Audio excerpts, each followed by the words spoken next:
My family said there was no space for me, kicked me out, and now they're trying to hand my house to my brother because apparently he deserves it more. I'm Mark, 25M, and for most of my life, I was treated like an afterthought.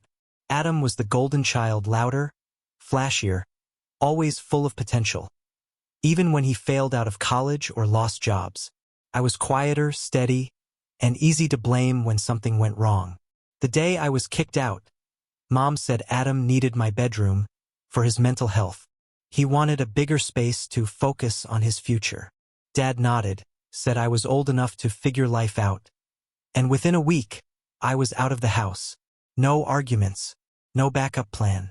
Just me on a friend's couch wondering why my family decided I was the disposable one. For years, I was invisible to them. Holidays meant group photos where my absence wasn't mentioned. Birthdays came and went without a call. I worked dead-end jobs, lived in cheap apartments, and scraped together tuition for night classes. No help, no visits, no support. Meanwhile, Adam got everything. A car, rent money, loans he never repaid. But slowly, painfully, I built my life. I worked construction, took side gigs repairing houses, and learned how to survive without a safety net. By 23, I had saved enough for a down payment on a small fixer-upper. It wasn't much. Peeling paint, broken plumbing, sagging roof, but it was mine. I renovated it with my own hands. Each nail and coat of paint a reminder that I didn't need them anymore. For the first time in years, I felt proud. I had a house, a future, stability. That's when my family suddenly remembered I existed. It started small. Texts from Mom about getting together. Dad asking how I was doing. Then Adam showed up unannounced, strolling through my front door like he owned the place. He walked from room to room, nodding at my hard work, before casually saying, "This would be perfect for me." I thought he was joking, but within weeks, I learned they were dead serious. It began at a family dinner I hadn't been invited to in years. Mom set the table with the good plates, a sign that big news was coming. After some small talk, she dropped it like a bomb. "Mark, it just makes sense for Adam to live in your house. You're single, and he has real responsibilities." I froze.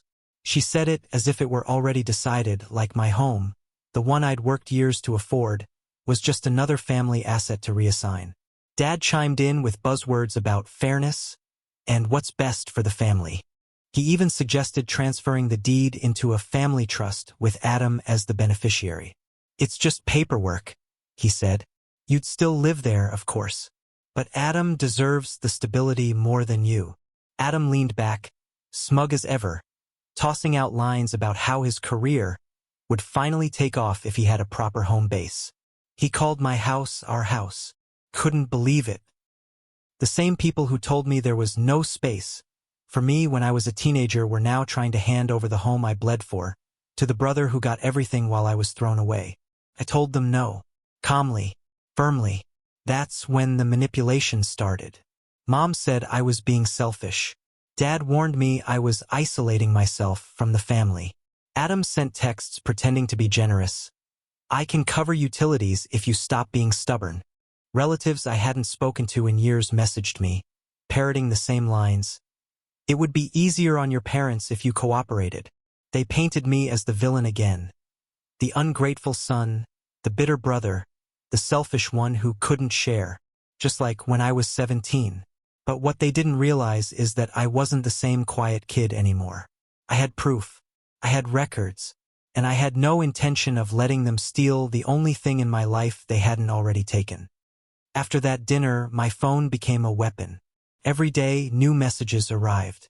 Mom wrote paragraphs about how families share everything, and how denying Adam the house meant I was tearing us apart. Dad's voicemails shifted between stern warnings and disappointed sighs, as if guilt could move bricks.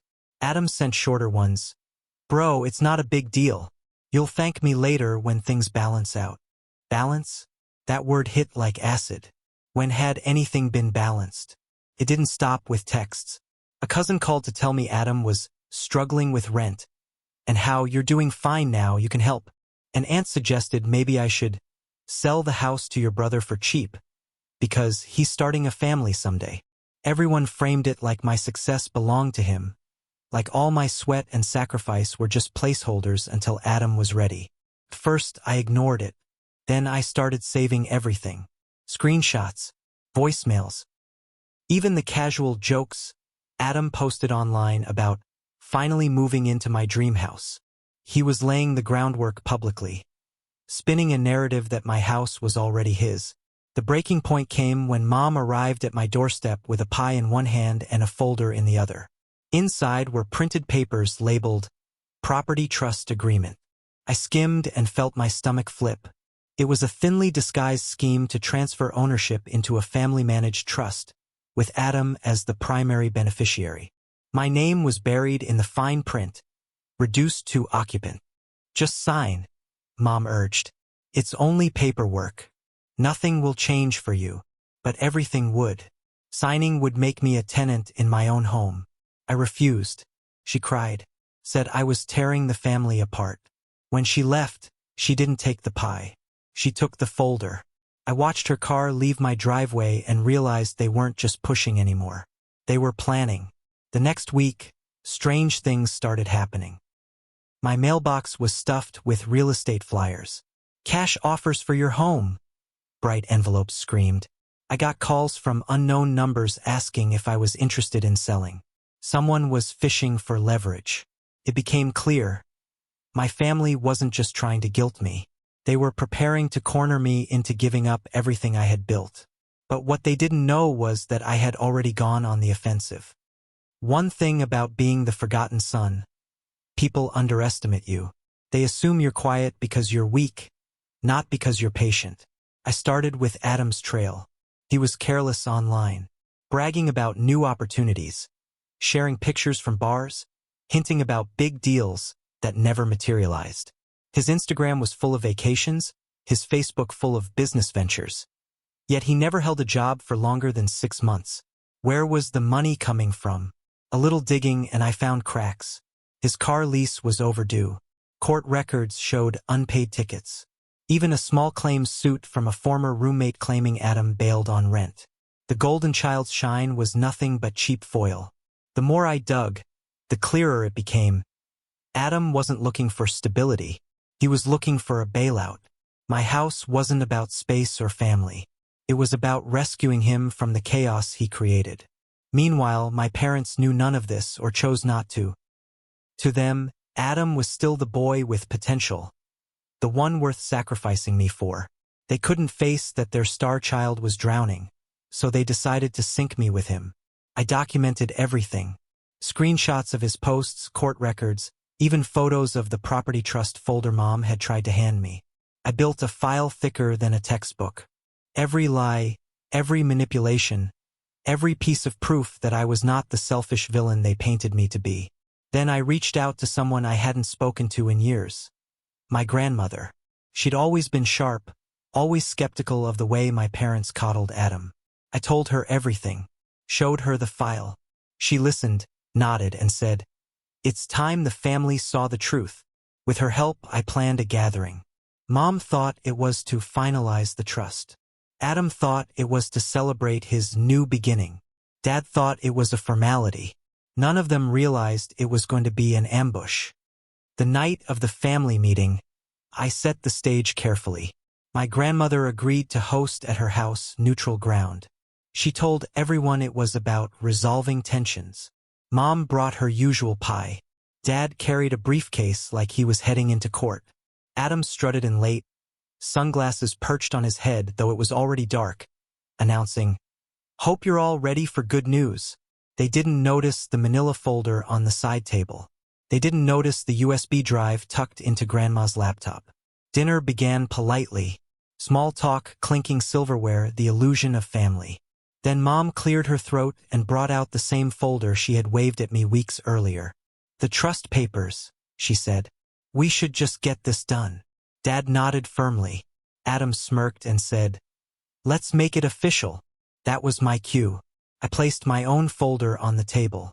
"Before we talk about who deserves what," I said, "I think we should all look at some facts." Adam rolled his eyes. Dad frowned. Mom whispered, "Mark, don't start." But Grandma leaned forward. "No," she said, her voice sharp. "Let him finish." I slid the first set of papers across the table. Unpaid car leases, court records, the roommate lawsuit. One by one, the myth of Adam's potential cracked. His vacations weren't funded by work, but by debt. His so-called business ventures were scams that collapsed within months. The boy they worshipped was a man circling a financial drain. Mom went pale. Dad tried to interrupt, but I kept going. Screenshots of Adam's online posts, bragging about how he'd soon own property and secure a base thanks to family connections. His public fantasy of living in my house.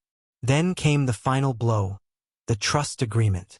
I had scanned it, highlighted the sections that stripped me of ownership, and placed it beside a letter from my attorney detailing how the scheme could qualify as attempted property fraud. The room went silent. Forks froze in midair. Grandma finally spoke. "So you wanted to rob one son to rescue the other. Do you even hear yourselves?" Mom began to cry. Dad muttered something about just trying to help. Adam stood up, red-faced, insisting it was all lies. That's when Grandma pressed play on her laptop. Adam's own voice filled the room. A recording he'd posted online, joking to friends about how he was finally getting Mark's house, thanks to Mom and Dad. The silence that followed was louder than any scream. For the first time in my life, the truth wasn't hidden in whispers. It was undeniable. After that night, the family split in two. Grandma was firmly on my side. A few cousins texted me, saying they had always suspected favoritism but never knew it was this bad. Meanwhile, Mom and Dad doubled down. They didn't apologize, they rationalized. Mom called me, saying, "You humiliated us in front of the family." Dad said, "You've made enemies where you didn't need to." Neither mentioned Adam's lies or debts. To them, I was still the problem because I didn't fall in line. Adam, however, changed tactics. No more smug texts. Instead, he went on social media painting himself as a victim. He wrote long posts about how I had stolen opportunities from him, how I was hoarding resources, how family should be about sharing, not selfish greed. His friends, people who didn't know the truth, flooded the comments with sympathy. It stung. For a while, it felt like the story was slipping out of my control again, just like when I was a teenager and blamed for everything. But this time, I had proof, and I wasn't alone anymore. With Grandma's help, I met with a lawyer to draft a cease and desist letter against Adam's online defamation. We also prepared a formal warning to my parents. Any further attempt to transfer or manipulate the deed would result in legal action. My lawyer explained it clearly. What they had tried could cost them criminal charges if pursued. When the letters arrived, the reaction was explosive. Mom called me screaming. Dad left 3 furious voicemails, and Adam showed up at my doorstep, pounding on the door, yelling about betrayal. I didn't open. I recorded everything. Days later, the calls stopped. Not because they accepted defeat, but because they were regrouping. Word reached me through a cousin. My parents were considering taking me to court, claiming I had only been able to buy the house thanks to family support. That was a lie. They had given me nothing. But lies once spoken have power. And I knew if they dragged me into court, I'd need more than records. I'd need witnesses. So I started reaching out to people who had seen what happened when I was kicked out. Old friends, neighbors, even my friends' parents who gave me their couch when I had nowhere else. Piece by piece, I built a wall of testimony. If my family wanted war, I was ready to fight it with truth as my weapon. It didn't take long for my parents and Adam to make their move. A formal notice arrived in the mail. A petition claiming my house should be considered a shared family asset. Their argument was laughable, that I had received indirect support from them, that my success was made possible by family resources, and therefore Adam deserved equal benefit. I almost laughed when I read it, until I realized they were serious enough to pay filing fees and get an attorney. The case went to mediation first. Sitting across from them in that sterile room was like stepping back into my childhood. Mom's tearful face, Dad's stiff posture, Adam's smug smirk, the tableau of every family fight I'd ever lost. Their lawyer spoke in calm tones about fairness and equity. Mine countered with receipts, pay stubs, and bank statements proving I had paid for every nail, every class, every bill. My parents claimed they had supported me emotionally. I responded with eviction dates, the no-space quote written in my mother's own hand in an old letter, and testimony from the family who housed me after they kicked me out. Then came the witnesses. My old boss described how I started as a stock boy and worked my way up to an apprentice contractor. My friends' parents explained how I'd slept on their couch for months because my family abandoned me. Even Grandma spoke, her words slicing the air. Mark built that house alone. The only thing his parents gave him was trauma. The mediator's face told me everything.